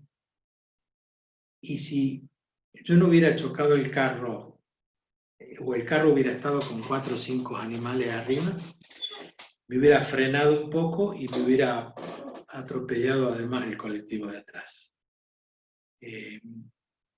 Eso fue el 4 de febrero del año pasado, el 2019, así que llevamos más de un año. Bueno, el seguro dice que el que choca tiene la culpa. Por supuesto que el de adelante no puede cruzar la ruta como se le baja las ganas. En realidad, la ley nacional dice que él tiene que hacerse a la derecha a la banquina, esperar que pase todo el tráfico, cuando no hay nadie cruzar, pero él tiene que ir a la derecha, no se puede cruzar directamente a la izquierda. Bueno, teníamos varios testigos, el colectivo y otros, de la maniobra imprudente que hizo el señor, un hombre grande, ya casi cerca de los 70 años. El tema es que el seguro no reconoció, así que estamos en juicio. ¿Cuánto va a durar? Nadie lo sabe. Y el auto lo tuve que vender, o sea, me salí, el auto en ese momento estaba cotizado, estoy hablando del año pasado en febrero, en 300.000 pesos, y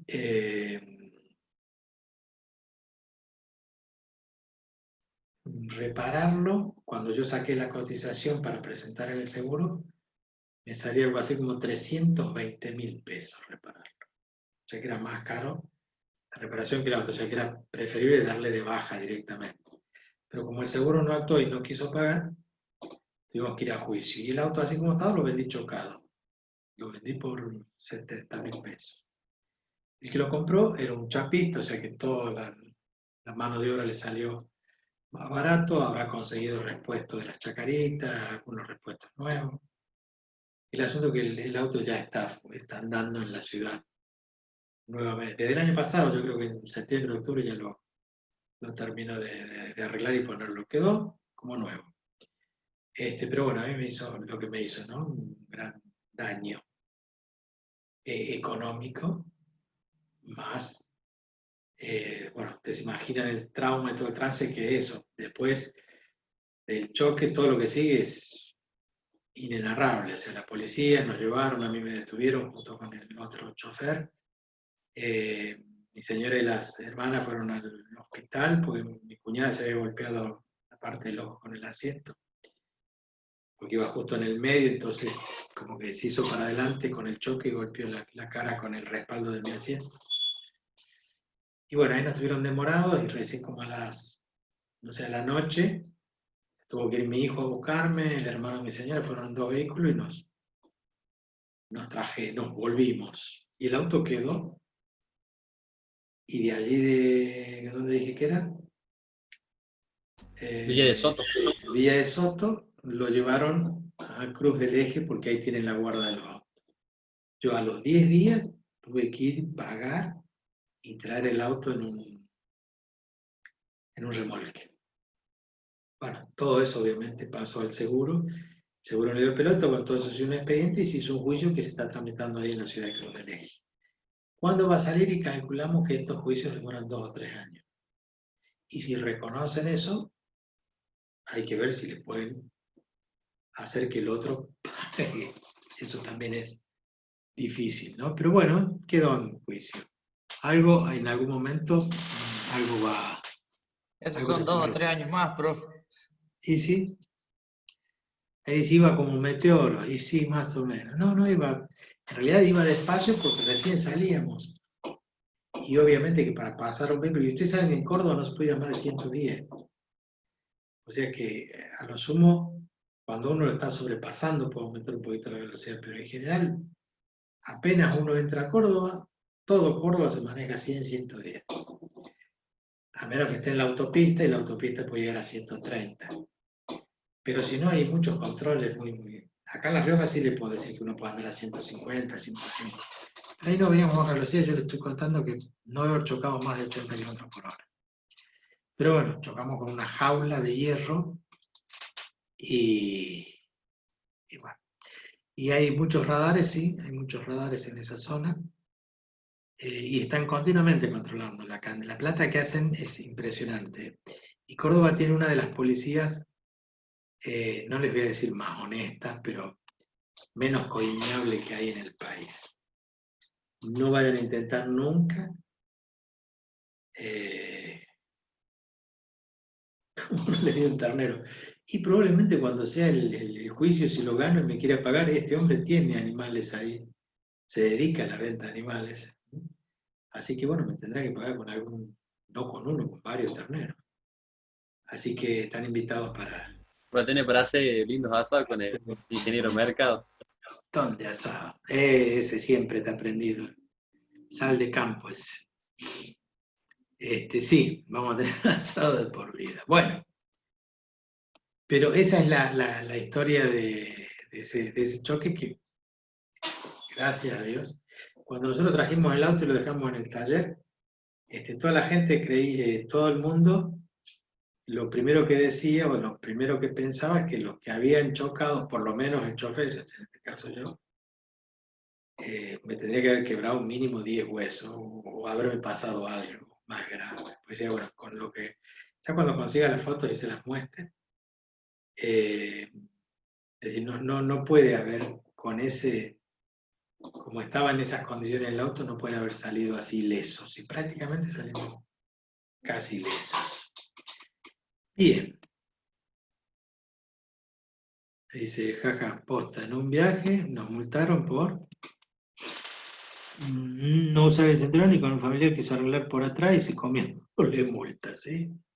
No, yo les puedo asegurar, en otros lugares donde yo he pasado y viajado mucho, Corrientes, Santa Fe, bueno, San Juan, Tucumán, Mendoza, por todos esos lados, dejar 100 pesos, plata para la hierba y el azúcar, te venden un bono que sortea el 10 de juliembre, siempre lleva la de perder, pero en todos lados siempre hay algo para poner. En Córdoba, de lo que yo recuerdo estos últimos 20 años, es imposible, porque son varios y tienen esa costumbre de no, porque además ellos se juegan el puesto. Porque hoy con la tecnología que hay, si alguien tiene prendido el celular y lo está grabando, o sea, ahí es muy fácil. Entonces no se arriesgan para nada. Y bueno, está muy bien eso. Y yo cuando he tenido multas, que me ha pasado, de estar sin el cinturón, a veces con las luces apagadas, 2 o 3 veces que me engancharon, me pidieron la multa. Tiene toda la razón del mundo, fui, no le puedo, no es culpa de ellos, y la ley es muy clara. Somos nosotros los que no cumplimos. Y he aceptado perfectamente, yo jamás he puesto... Sí daba bronca en otros momentos, que ustedes eran muy chicos, no habían nacido todavía, donde sí hacían a propósito, sacaban multa a propósito. Que tiene quemado un foco atrás, decían, no hay ningún foco, venían, le metían una patada y mire, ahora está quemado, ahí tiene la multa. O sea, si no le dejabas plata, si no te coimeaban, sufría o te demoraban, y si veías que ibas con mujeres, niños, peor todavía, porque no puede estar con niños ahí 5, 6, 10 horas ahí al costado de la ruta, hasta que ellos se les baje la gana. Entonces ahí han cometido mucho tiempo muchos abusos y hay algunos cruces, y le pueden preguntar a ustedes, a sus padres, a sus tíos, característicos que siempre te multaban o siempre te coimeaban, siempre. Uno es en Bermejo, que es acá en San Juan, y el otro, no me acuerdo el nombre ahora, pero es entre San Juan y Mendoza. Es en Chocolí, o algo así. Imposible que pases por ahí, por más que tuvieras todo en regla. Hay leyes que son muy antiguas y te dicen, bueno, trae la bolsa mortuoria. ¿Qué? Le dicen, no, si la ley dice que tenés que llevar una bolsa mortuoria, aparte las balizas, el equipo de botiquín, la cuarta para tirar. O sea, si vos te pones a ver todas las cosas que hay que, se te reduce la mitad del baúl más o menos, por la cantidad de cosas que piden y que exigen. Y bueno, ni hablar de que esto es para nosotros, porque el polarizado estaba prohibido por ley, todos los políticos y todos los que ustedes conocen andan con vehículos total 100% polarizados. Y no cumplen la ley. Ustedes ven autos oficiales que no tienen chapas. Si te choca uno de un auto oficial, sonaste, no tienen seguro, no tienes nada. Así que más vale prevenir que curar, estar alejados de eso. Bueno, se acabó el relato. Esto fue lo que pasó en el accidente. Ahora volvamos, hablando de choque, a nuestro choque. Nuestro choque perfectamente elástico. Adivinen qué. Eso es un sistema de dos ecuaciones y yo les decía, en general sabemos qué pasa antes del choque. Lo que queremos saber es qué pasa después del choque, o viceversa, sabemos qué pasa después del choque y queremos saber cómo venían antes del choque. Pero en general, las incógnitas son U1 y U2, o B1 y B2. Si nosotros sabemos las condiciones iniciales y queremos saber qué va a pasar después del choque, entonces las incógnitas serían U1 y U2. Para lo cual, la forma de resolver un sistema de dos ecuaciones con dos incógnitas, lo que ustedes ya conocen, método de igualación, sustitución, suma, resta. Pero no es un sistema lineal, porque B1, B2, U1 y U2 en la segunda ecuación están elevados al cuadrado. Entonces no se puede aplicar método de los determinantes, no se puede aplicar tan fácilmente. Sí se puede aplicar método de sustitución. Para resolver eso, previo a esto, podemos hacer una resta. Vamos a tomar la ecuación 1 y la ecuación 2. Y vamos a trabajar con ella. Yo les voy a sacar una foto, vamos a borrar y vamos a trabajar con esas dos ecuaciones para definir cómo se calcula la velocidad después del choque. Veamos acá.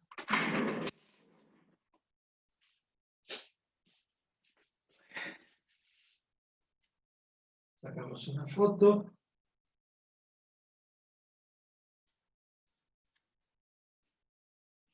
Este enviado a los de civil y se lo pasamos a los de electromecánica. Bien.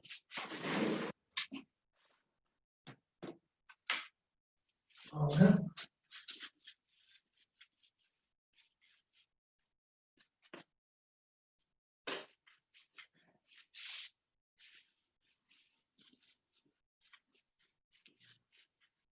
Profe, disculpe ahí, aparte esa es la teoría de choque elástico. ¿Qué es lo que dice? choque elástico, conservación de la cantidad de movimiento más conservación de la energía cinética. ¿Está Eso, bien? profe. Y arriba decía choque elástico, plástico y semielástico. Bien. De esas ecuaciones entonces que tenemos allí abajo, M1 por B1, vamos a escribir por acá. De la ecuación, vamos a partir de la ecuación 1, de la ecuación 2, cualquiera de las dos. La ecuación 1, vamos a poner M1 por B sub 1. Yo voy a obviar de ponerle la flechita a los vectores, pero ustedes entienden que son magnitudes vectoriales. Una cuestión de comodidad. Y le vamos a restar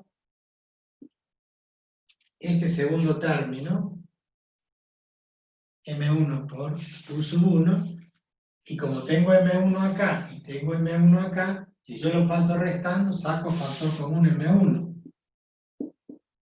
Del otro lado me queda M2, factor común de U sub 2, y este M2 pasa para allá restando, menos M2 por B2, entonces sacamos factor común M. ¿Se entiende, no?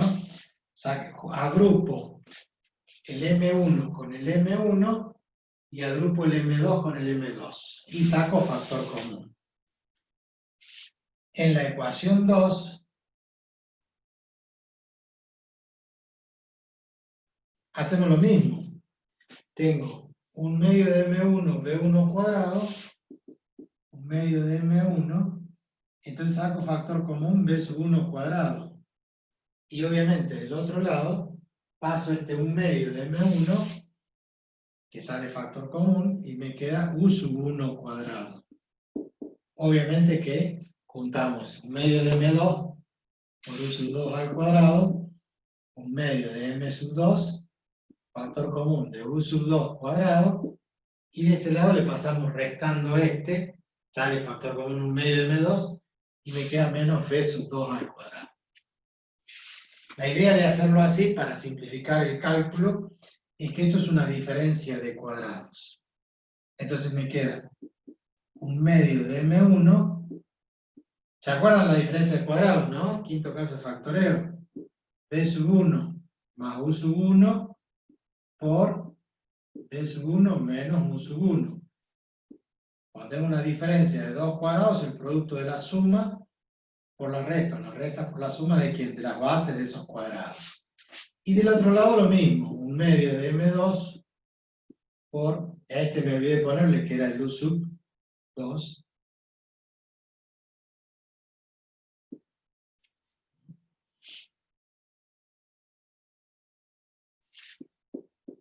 más B sub 2 por U sub 2 menos B sub 2.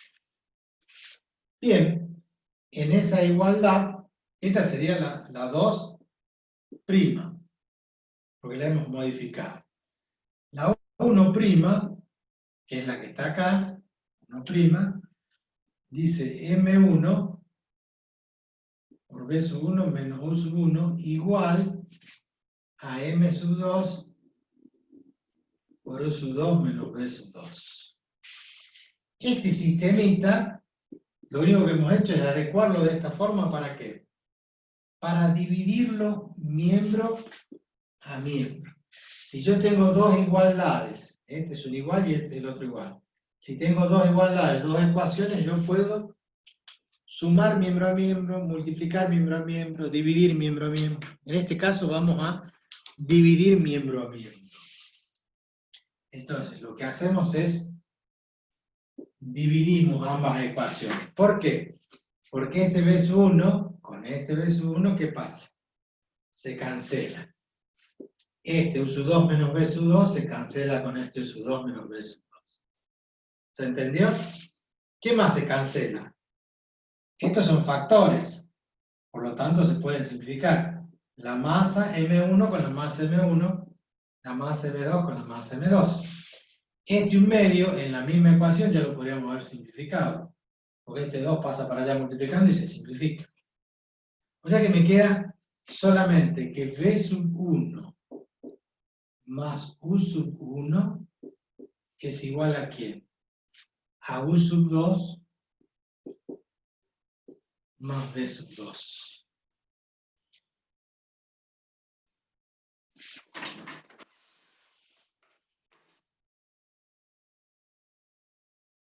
¿Se entendió? Pasos algebraicos bastante sencillos. Despejamos, ¿qué queremos calcular? Queremos calcular U sub 1. Bueno, despejamos U sub 2 entonces. De esta ecuación y después lo reemplazamos para calcular U sub 1.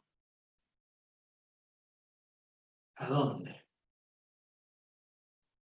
Bueno, y acá decimos que U sub 2 es igual a B sub 1 más U sub 1 menos B sub 2. Eso es U sub 2. Entonces yo en la primera ecuación, que está acá, o en la ecuación original que teníamos antes escrita allá, reemplazamos el valor de U sub 2. Entonces, volviendo a la ecuación 1 original, que es la que teníamos allá, vamos a tener M1 por B1 más M2 por B2 igual a M1 por U sub 1 más M2 por U sub 2. Pero U sub 2 es igual a B sub 1 más U sub 1 menos B sub 2. Por lo tanto, podemos seguir escribiendo que esto mismo, aplicando la propiedad distributiva, es igual M1 por U sub 1 más M2 por B1 más M2 por U sub 1 menos M2 por B sub 2. Por B sub 2. O sea, este primer miembro, M1B1 más M2B2, igual a M1 U sub 1 más M2 B sub 1 más M2 U sub 1 menos M2 por B2. O sea, como es un igual, este lo desarrollé y lo escribí allí. Pero me queda este primer miembro junto con aquel. Entonces,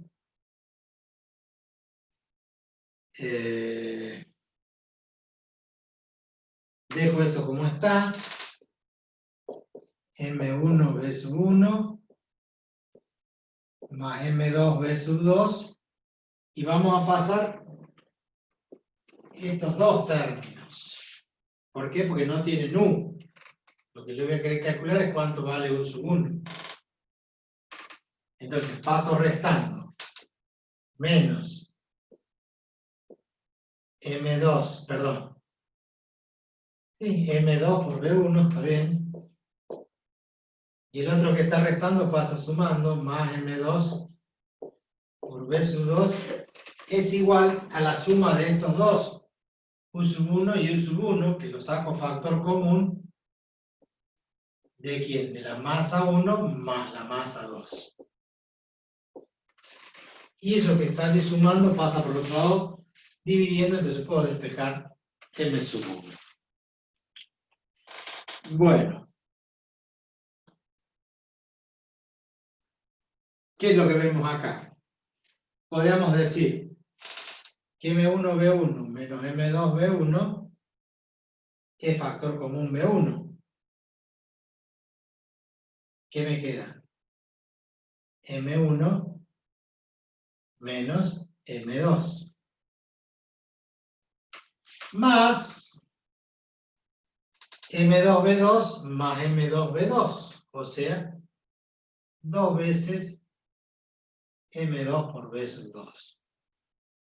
Y esto, dividiendo ¿qué cosa? M1 más M2. ¿Qué es eso? U sub 1.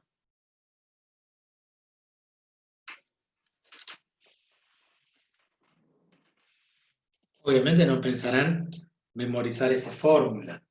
Cuando lo veamos, esto para el final y en forma teórica, cuando lo veamos esto en el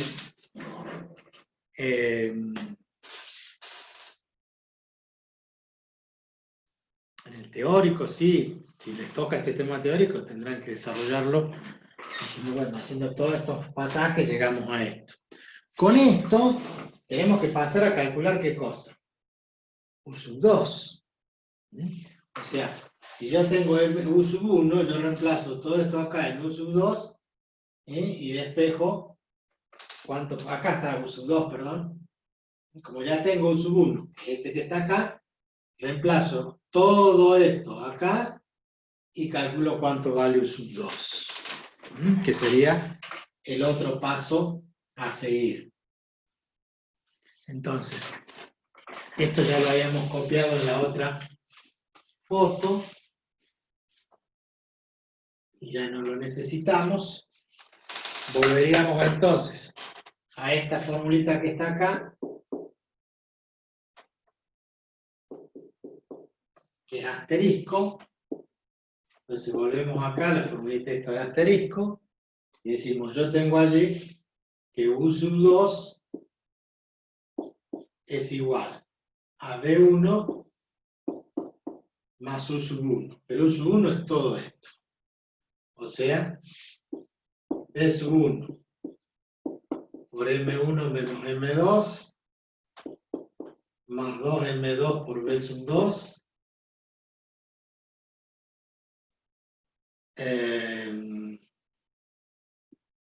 todo dividido en M1 más M2. B sub 1 más U sub 1. ¿Quién es U sub 1? Todo esto. Menos B2. Sacando como un denominador, cancelando, distribuyendo y haciendo todo lo demás, vamos a llegar a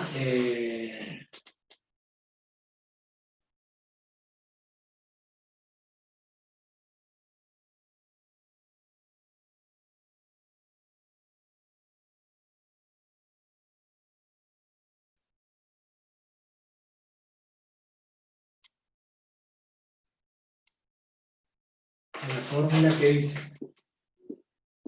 que U sub 2 es igual a B sub 2 por M2 menos M1 más 2 veces M1 por B1 sobre la suma de M1 más M2. Esto sería, puntos suspensivos, si ustedes desarrollan, ¿qué tienen que hacer? Sacar como un denominador, entonces va a quedar B1 multiplicando a esto. Porque hacen esto dividido en 1 por B1, esto dividido en 1 por B2. Entonces va a quedar B1 por M1 más B1 por M2 y de este lado va a quedar menos B2 por M1 menos B2 por M2. Cuando vuelven a ordenar todo les queda esto. Y sería la otra fórmula. Con que ustedes van a calcular entonces el choque perfectamente elástico. Y nos quedan 3 minutos. Bien. Yo voy al machete y dice que U sub 2 vale 2M1 por B1 más B2 por M2 menos M1, sí, está, 2M2 por B2 más B1 por M1 menos M2 sobre 1, sí, está perfecto. Ténganme fe, está bien el desarrollo, así son las fórmulas que quedan. Fórmulas que vamos a analizar. Ahora no tengo tiempo de darles un ejemplo numérico. Entonces, la clase que viene vamos a hacer el ejemplo numérico y vamos a analizar todos los casos particulares y vamos a terminar con el choque plástico y con el otro choque. Este es el más largo, como verán, el desarrollo más largo. En la práctica es aplicar la formulita. Por supuesto que acá tenemos un montón de cosas, de casos particulares. Si las masas son iguales, si uno tiene la masa al doble de la otra, si van en sentido, los dos en el mismo sentido, si van en sentido contrario, cuando chocan y rebotan, con qué velocidad salen. Hay cosas que ustedes ya pueden estar rápidamente descubriendo. ¿Qué pasa si las masas son iguales, como las bolas de billar? Y M2 menos M1, si son iguales, se hace 0. Entonces me queda que la velocidad es 2 veces la masa 1 por V1 sobre la suma. Pero si M2 es igual a M1, son 5, supongamos, 100 gramos menos 100 gramos. Y acá va a ser 100 más 100. ¿sí? O sea, va a ser 2 veces 100, entonces el 2 se va a simplificar y va a quedar solamente U sub 2 con B sub 1. O sea, vamos a hacer esos análisis cuando las masas son iguales, cuando son distintas, cuando una es el doble del otro. Cuando uno está quieto y viene otro y lo golpea, ustedes vieron que uno puede hacer ese efecto en la bola de billar. Uno le pega a una bola blanca, le pega a esta bola y esta sale despedida, pero esta queda quieta. O sea que la velocidad que traía esta se la pasó a esta bola. Esta estaba quieta y la que vino quedó quieta. Esa transferencia de velocidad, digamos. Bueno, todos esos casos particulares los vamos a analizar la clase que viene. Bueno, espero que les haya gustado el cuento del albañil gallego, la historia del choque del profesor y la profesora, y en el próximo capítulo buscaremos otro cuento. ¿Estamos de acuerdo? Bueno, Y profe. profe, Muy linda la clase. Gracias, Bueno, profe. me alegro. Gracias, Entonces profe. nos estamos viendo la semana que viene, si Dios quiere, mejor dicho, el jueves a la noche con algunos, con todos. Ustedes, más los de electrónica. Para la clase de álgebra. Gente, profe. Bueno, chicos. Que ande muy bien. Nos vemos, Bueno, profe. Chao, profe. Muchas chao, gracias. profe. Chao. Chao, profe. Chao, hasta el jueves. Cuídense, no salgan.